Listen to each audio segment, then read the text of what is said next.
Do you know what this is? This is called a peripheral field vision test. And I'm going to briefly explain that. I fed that into AI so it could explain to you exactly what is it that I see? What is my world like? So I hope you can learn a little bit about glaucoma and someone especially like me who has advanced glaucoma.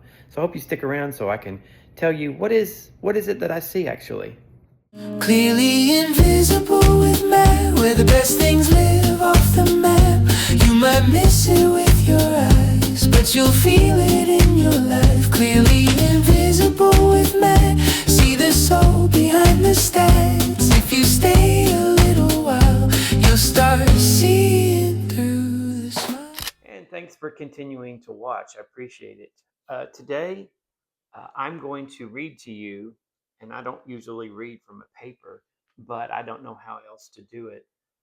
I was encouraged by a friend to feed my peripheral field vision test into artificial intelligence and have it explain to someone who does not have my visual impairment what it is that I actually see. What's my daily life like? And to my surprise, I mean, I was kind of shocked at some of the things. I knew these things were true, but AI explained it in a manner that I don't have the words to express. I just don't know how to explain it to someone. And what's the point of my explaining this? Well, the title of my channel is Clearly Invisible with Matt. I see about 20% of what you do. So if you take both of your eyes and say, that's 100%. I have barely 20 or maybe even less than that. So that means 80% of the world that you see is invisible to me. And so that's the physical thing about, clearly invisible. But also, I've discovered in life that the things that are most important really are invisible. So that's why I titled my channel that.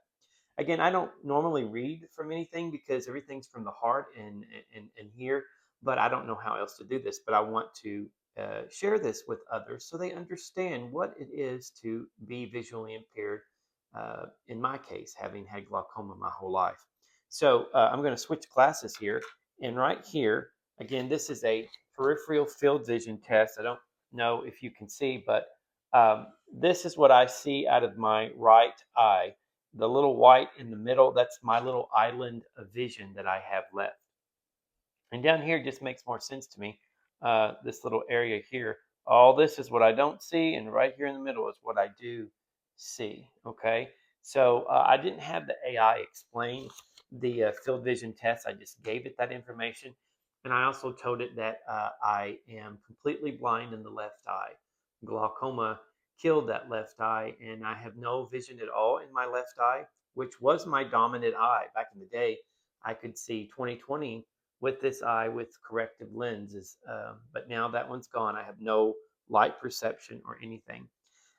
AI titled this "Understanding My World: What I See," and I asked it to do it in bullet form. I like bullet forms, and it numbered them 1 to 11. I don't know why 11, but I'm going to read these to you, and when I go back and edit the video, I will label each of the 11. So number 1 says the total darkness side. When I talk about my left eye, don't imagine a black curtain. Imagine trying to see out of your elbow. That's funny. There is simply nothing there. My brain receives no light or image from that side, which means my entire view of the world is compressed into a tiny window on my right. Number 2, the straw perspective. My right eye has what doctors call advanced tunnel vision. If you were to take a standard drinking straw and hold it up to your eye, that tiny circle is roughly the size of my world. I don't have peripheral vision. Now, not a straw. I always tell people to take a paper towel or a toilet paper roll, and that's what I see. Okay, it's just called the straw perspective. Okay, um, I don't have peripheral vision. The side view that lets you see a car approaching or someone walking up beside you is completely gone. Okay, now my papers are sticking together here. Darn it. Number 3, the high definition maze. I can often see specific details very well, like your face or the text on a screen, but I have no context for where those objects are in space. I see the world one patch at a time, like looking at a giant mural through a keyhole, and that's hard. Number four, the challenge of depth. Since I only have one eye working, I've lost my 3D vision. Judging how far away a curb is how deep a step is, or reaching out to grab a coffee cup involves a lot of guesswork and muscle memory. Shadows can often look like holes in the ground, and flat surfaces can look like obstacles. And this is where I get so tired. And number five, this is AI calls it the scanning workout. To navigate a room, my eye has to work overtime. I have to constantly scan, moving my head and my eye back and forth just to piece together a full picture of the environment. It is mentally exhausting.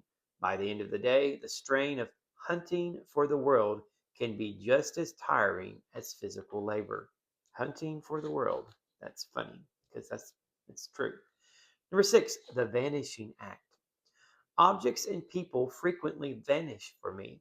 If a friend stands just a few inches to the left or right of my central tunnel, they effectively cease to exist in my visual world. I'm not ignoring you. I literally do not know you are there until you speak or move into my narrow field of view. I think sometimes teachers at my school think I'm just a little rude person. Well, you know what, buddy? I don't even see you. If I saw you, I would speak and acknowledge your presence. So, but anyway. Number seven, light and shadow struggles. My eyes don't adjust to changes in light the way yours do. Moving from a bright sunny sidewalk into a dim hallway is like being momentarily plunged into total blindness while my eye tries to catch up. Glare can also wash out my remaining vision, making a simple walk on a bright day feel like navigating through a white fog. And that is so true. Number eight, the 20% reality.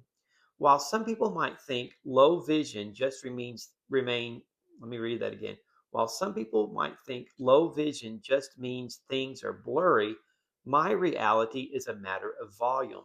If a person with healthy eyes see a full 180 degrees panoramic movie screen, my screen has been cropped down until only about 20% of the picture remains. I am effectively missing 80% of the world at any given moment. Number nine, piercing together the puzzle. Imagine trying to watch a movie where 80% of the screen is covered in black tape. To understand what is happening, you'd have to constantly move your head to try and find the characters or the action. That is how I navigate. I am constantly trying to build a 100% map of my surroundings using only a 20% window of information. Number 10, missing the big picture.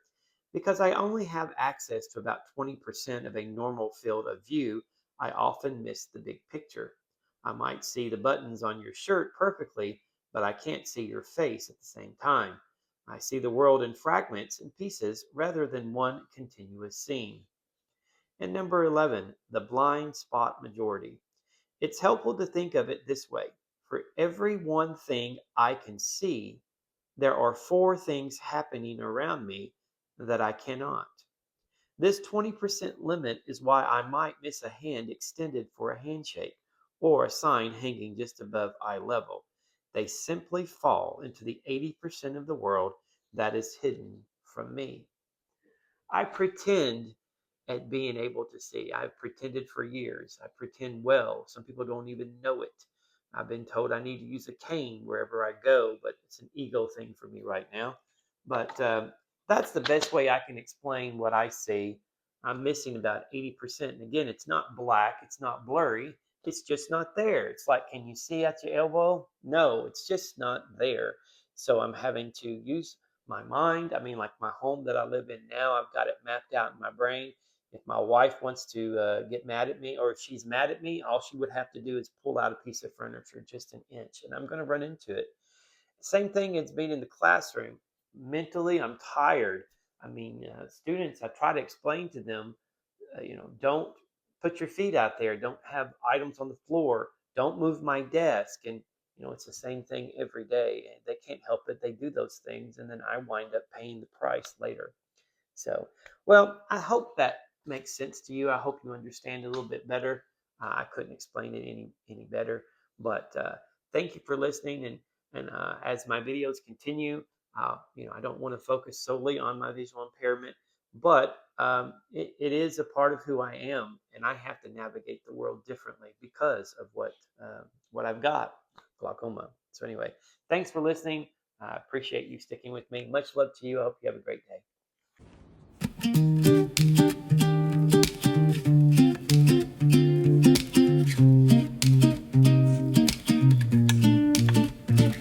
They ask me how I see the world, I smile and say, I listen close.